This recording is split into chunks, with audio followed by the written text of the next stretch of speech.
नमस्कार श्रोते हो, रेडिओ जयंतच्या आनंदी कट्ट्यावर मी अनुराधा आपण सर्वांचं मनपूर्वक स्वागत करते. श्रोते हो, आजकाल आपण सहज म्हणतो ना, एवढं वय वाढलंय पण मॅच्युरिटी अजिबात आलेली नाहीये बघा.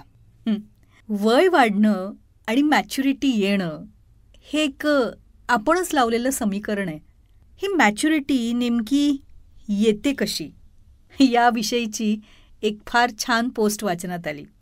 आजच्या आनंदी कट्ट्यावरून ती तुमच्याशी शेअर करते. माणूस जेव्हा दुसऱ्यांना बदलण्याऐवजी स्वतःमध्ये बदल घडवायला सुरुवात करतो तेव्हा त्याच्याकडे मॅच्युरिटी येते. माणूस जेव्हा जास्त बोलण्याऐवजी समोरच्याचं ऐकून घ्यायला शिकतो तेव्हा त्याच्याकडे मॅच्युरिटी येते. माणूस त्याच्या समोरचे लोक जसे आहेत तसं त्यांना स्वीकारायला शिकतो ना, तेव्हा त्याच्याकडे मॅच्युरिटी असते. प्रत्येक माणसाचा एखाद्या गोष्टीकडे बघण्याचा स्वतःचा असा एक विशिष्ट दृष्टिकोन असतो. हे समजायला लागतं ना, तेव्हा त्या माणसाकडे मॅच्युरिटी येते. प्रत्येक वेळी आपणच शहाणे असा असल्याचा आविर्भाव आणणं माणूस जेव्हा बंद करतो तेव्हा त्याच्याकडे मॅच्युरिटी येते. माणूस काळानुसार बदल स्वीकारून पुढे जाण्याचा प्रयत्न करतो ना, तेव्हा त्याच्याकडे मॅच्युरिटी येते. माणूस आपल्याजवळ जे आहे त्यात आनंद मानतो आणि तक्रारी करणं जेव्हा बंद करतो तेव्हा त्याच्याकडे मॅच्युरिटी असते.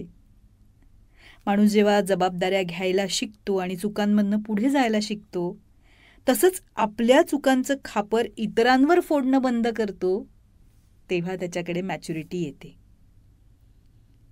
इतरांसोबत स्वतःची तुलना करणं हे जेव्हा तो बंद करतो तेव्हा त्याच्याकडे मॅच्युरिटी येते. रागावर नियंत्रण ठेवून समजूतदारीनं वागण्याचा प्रयत्न करतो. इतरांवर जळण्याऐवजी स्वतःमध्ये आनंद शोधण्याचा जेव्हा माणूस प्रयत्न करत असतो ना, तेव्हा त्यात मॅच्युरिटी असते. निर्णय घेतल्यानंतर चंचलपणे न वागता घेतलेल्या निर्णयाच्या बाजूनं उभं राहायला जेव्हा तो शिकतो तेव्हा त्याच्याकडे मॅच्युरिटी येते. एकंदरीतच काय श्रोते हो, परिपक्व असणं म्हणजेच प्रत्येक प्रसंगात अतिशय समजूतदारीनं वागणं, समजूतदारीनं निर्णय घेणं, परिस्थिती लक्षात घेऊन त्यातून मार्ग काढण्यासाठी सुवर्ण मध्य साधणं हे ज्याच्याकडे असतं ना, त्याच्याकडे मॅच्युरिटी ही असतेच. मग आता आपण तपासूया आपल्यात मॅच्युरिटी आहे की नाही ते. आज दिवसभर विचार करूया, आपण मॅच्युअर आहोत का?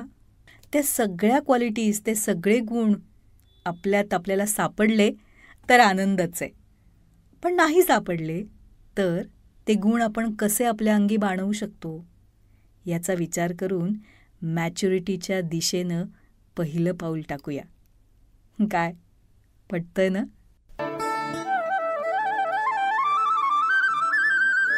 तेव्हा श्रोते हो, हा होता आनंदी कट्ट्यावरचा आजचा सुंदर विचार. तुम्हाला तो कसा वाटला याविषयीची तुमची कमेंट बॉक्समध्ये नक्की लिहा. आणि त्याचबरोबर रेडिओ जयंतचे दर्जेदार कार्यक्रम ऐकण्यासाठी रेडिओ जयंत लाईक करा, शेअर करा आणि सबस्क्राईब करा. रेडिओ जयंतचं सबस्क्रिप्शन फ्री आहे. आणि त्याचबरोबर नोटिफिकेशनसाठी बेल आयकॉनवर क्लिक करायला सुद्धा विसरू नका.